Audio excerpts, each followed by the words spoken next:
guaranteed universal income. Explain what that is.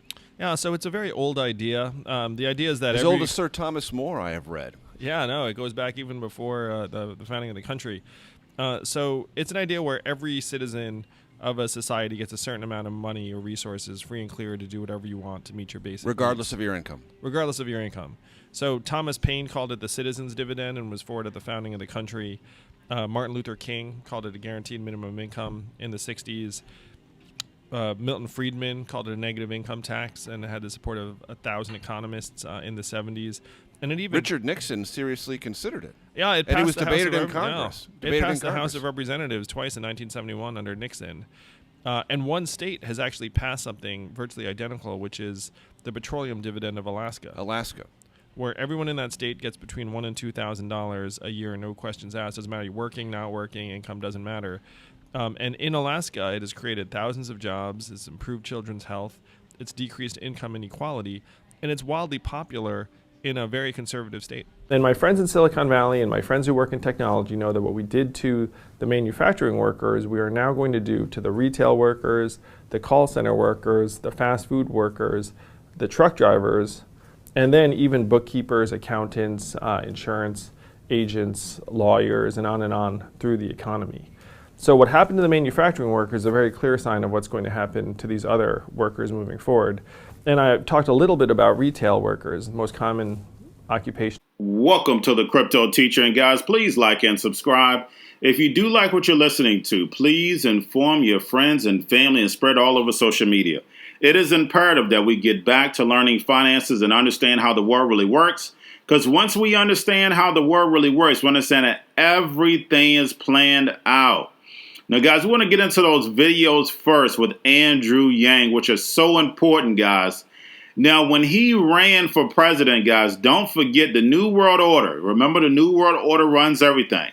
Don't forget the New World Order plants its agents exactly where they want them, and then also they plant seeds. Don't forget, Andrew Yang's job was to plant what seed? No matter what station he went on, no matter what TV station, radio station, it was always universal basic income, automation, and robots, and displacing the people. That was the seed he was planting from the first beginning. So, guys, if we go to the actual stock market, we see all that, but I'm going to go over the stock market later.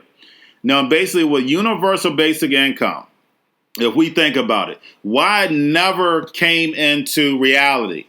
Think about it, guys. The reason why is that if you give people free money, what happens? They're going to spend the money on what they want to spend on. They might just decide to actually start a business and do what's right. Remember, Martin Luther King wanted to do something similar, like he stated. Now, guys, with crypto, and guys, make sure you go and check out my Crypto Teacher channel. Crypto, guys, you can actually program the money. So if I only want you to be able to spend this money on cigarettes, alcohol, food, certain types of foods, or you only can go to Walmart or Target to spend your money, you can actually do that. One thing, just like I said, I'm an older guy, I'm an old man. One thing I've never ever heard of is a welfare state running out of money. Social Security, people that work putting money in Social Security, that's running out of money. But people who are getting free money assistance from welfare, you never ever heard running out of money. Why? Because they control that, guys. They control it. Same way when we have crypto. Crypto is going to bring in them able to put in universal basic income, but it's going to be controlled money. And guys, remember the New World Order uses two methods: conflict management and the Hegelian dialectic. Never ever forget that. So the fact is that basically when we look at conflict management, we actually see the riots and all that good stuff, and then also the Hegelian dialectic with Black Lives Matter, Antifa, all that good stuff with George Soros. But then we also see Hegelian dialectic, Democrat versus Republican, the divide and conquer. So therefore, you're not worried about the people that's actually controlling this.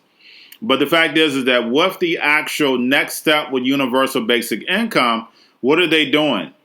They're creating the problem. What was the problem they created? The C word that displaced all these people out of work. They wait for the reaction. What's the reaction? People are not paying their rent. They're not paying their mortgage, not able to actually get a job. The small businesses are having a tough time getting back on their feet. And we know on the video I did yesterday that $1 trillion is sitting there and nobody's touched it. And I'm not even talking about the new stimulus plan that's coming up. $1 trillion there that's sitting there and nobody has touched it. So the fact is that basically with universal basic income, with this digital dollar, digital wallets, you have the solution. And that's what's going to happen. Now, of course, guys, we know water, gas, electric, all that is free. Now, of course, it takes maintenance, but our bill shouldn't be the price that it is now. We know this. We know that you have the controlling families. You have to understand that. Now, the next video with Andrew Yang spoke about the actual automation. So, guys, the fact is that basically we have truck drivers going to be displaced. We know Uber drivers left. We know Elon, the whole point of Tesla is going to be automation. So, self-driving cars. And then also you have your call center workers, your retail workers. We see the brick and mortars basically slowly closing. We know drones can now deliver. So, guys, we see all this technology being moved in on the back of what? Yes, that's right, the C word. But, guys, make sure we're keeping an eye on that. Now, let's get to the stock market and tie this in. Now, we saw the stock market down for the last 2 days, and the stock market made a comeback. Why? Because tech made a comeback, guys. Remember, 70% of the stock market is tech. Tech, guys, because that's what's moving in right behind the C word, tech. So the fact is that all these companies are using, as far as software, the cloud, that's all you hear about is data. So we saw, of course, Apple get a move up. Tesla made a strong move up. You caught that 350 dip, you're riding it up. So, guys, like I said, you do have to be in and out. But the fact is that right now, they're pricing in, guys. Remember I advised you that's not advised it on the crypto video I did earlier today. They are starting to, what they did was they priced in the downturn that we're going to have in November. Now, of course, once they do the stimulus, then, of course, anything that you put your money on is going to go up for short term. But the fact is that right now, when we have that drop, the 2-day drop, they're just pricing it in, guys, the downturn. That's it. There's so many people that are shorting for October, November. What is their job? Their job is to take your money. So that's all they're doing is pricing in, getting ahead of the turbulence. That's it. So therefore, you don't make a whole lot of money off of it. So guys, make sure that we understand that. But guys, that's all I have for you. Do not forget to like and subscribe. Also, check out the crypto channel. I did a video yesterday explaining Ray Dalio, and I probably would do one on this channel also. But the fact is, guys, we're helping the rise of China. That's what we're doing. That's the reason why more and more videos I go along, I'm going to show you how to invest in the emerging markets, even though I put a few up here, but really how to get in and get into the emerging markets. That's where all of our corporations are at, over in China, over in India, over in Africa, the emerging markets that are rising. They're poor, coming up to the middle class. And, of course, our middle class is going to poor. So we need to make sure that we're moving our money overseas the same way they do, guys. Always follow the money. But y'all have a wonderful day.